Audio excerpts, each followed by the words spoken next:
Hey, it's Michael Zapersky from consultingsuccess.com. We're going to talk about how to develop a consulting engagement process. There's many different ways to go about this, but I want to introduce you to one that is very straightforward yet very powerful. It's a way that you can start to think about how to deliver your consulting services with a lot more structure.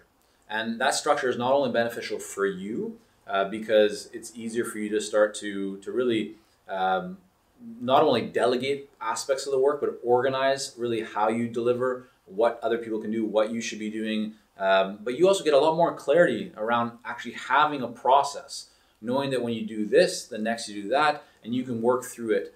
The other benefit of this is that as you develop a process that is very clear and straightforward, you're able to start to see ways to scale it, right? To scale your business up, to scale the delivery up. And that's very beneficial because it allows you to run in a much more efficient way and also much more profitable.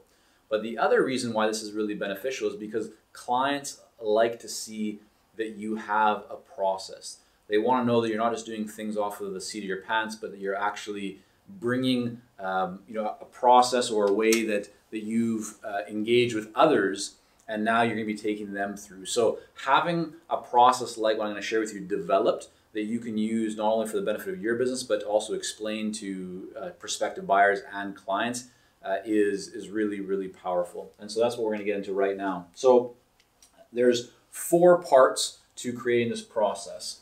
And let's just say this is part number 1. And this is what we call assess.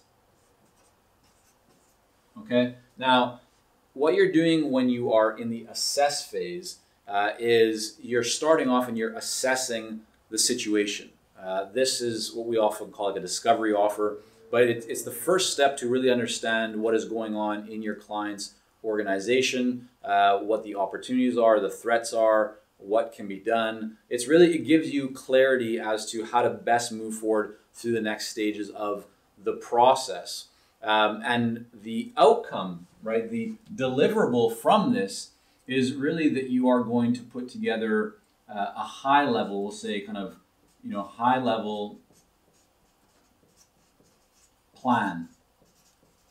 And so this would include your recommendations, right? That's kind of what the output is from this. Now, buyers love this because they get to see very quickly, they get a sense of where things are at. The benefit for them and for you as well when you're selling it is that when you have this, right, when you give them some recommendations, high level, like here's what I see, here's the next steps, it means that you're not saying to them, hey, this is going to be a $100,000 project, we're going to get into it right away, you have to invest $100,000 and we'll kind of figure things out as we go along. No, step 1, right, kind of the process is to assess. That gives you a lot more clarity, that gives the client some recommendations, and then you can adjust the rest of your service delivery based on what you find here, so you can ensure that it's much more efficient and effective. Now, each part of this process can be sold individually, right? So one after the other, meaning that let's say your buyer comes in, they start with you at stage number 1, they kind of go through the assess phase. If for some reason they decide they don't want to move forward after that, that's okay. Like, give them that choice. Because the reality is most will want to continue working through because they won't get all the benefits unless they go through every stage of the process. But giving them that ability to say, hey, let's take a break, or I don't want to move forward, helps a lot of them with risk reversal, right? You're reversing the risk. They have a lot less hesitation because they feel like they have much more power in controlling how the process can go, which they can, right? They get to choose. But it works out beneficially for both parties. Now, the second phase of the process, plan. Now, you might be saying, well, you just said plan here. What's the difference? So the difference is that this is going to be a detailed plan. Okay? This is a detailed plan. This is what they get from this. So think strategic recommendations. Think step by step, right? In assess, it's high level kind of recommendations and a very high level plan of what should come next. But in plan, you actually say, okay, we've done this initial assessment. Here's what we know we need to do. Here's what has to happen for there to be success in this project.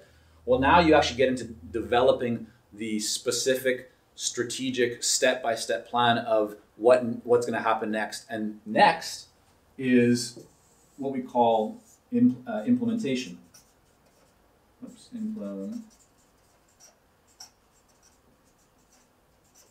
implementation.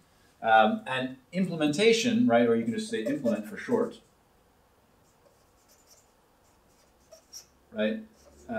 This is where you, this is where you actually now take the recommendations, the strategic recommendations from plan and implement them here, right? Now, depending on how you structure your service offerings, you may be the one actually doing the implementation, but if you're like most consultants, you will be guiding or advising the recommendations. So working with the team or the leadership or whoever it is to actually implement upon the recommendations that you developed during your strategic plan.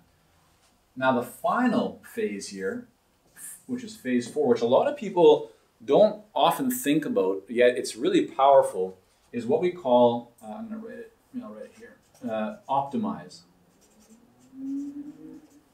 So if you think about your work, like any work where people are trying to improve performance, right, or trying to make some kind of gain, it's not, you don't just put something in place and then you're finished forever, right? There's always going to be ways to refine, to improve, to optimize, to make better and better. And so that's what optimization is all about. Even though you've now implemented upon the initial plan, what's going to happen is as you implement, you're going to get some data. You're going to get feedback from the marketplace or from whatever you're implementing, right? And you'll know, okay, here's how we improved. These are the, the measures of kind of like we've hit these levels of success.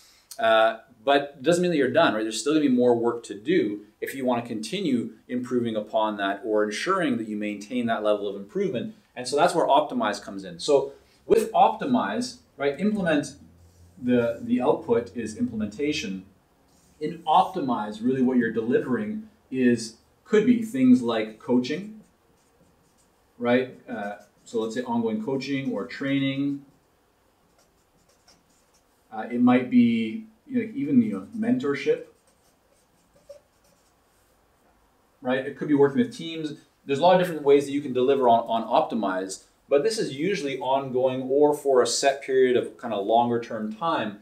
But the other thing with optimize is that in some cases, depending on the size of the project, even though this may be the 4 phases that make up your process, you may find that you're going kind of back again and working into other areas of the organization or working further, deeper and deeper along the project lines that you've already begun.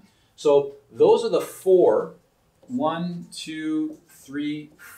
phases: assess, plan, implement or implementation, and optimize that you want to work through. There's variations to them. Some people might have 5 or 6 steps to their overall process, but this is really the base that you can build on.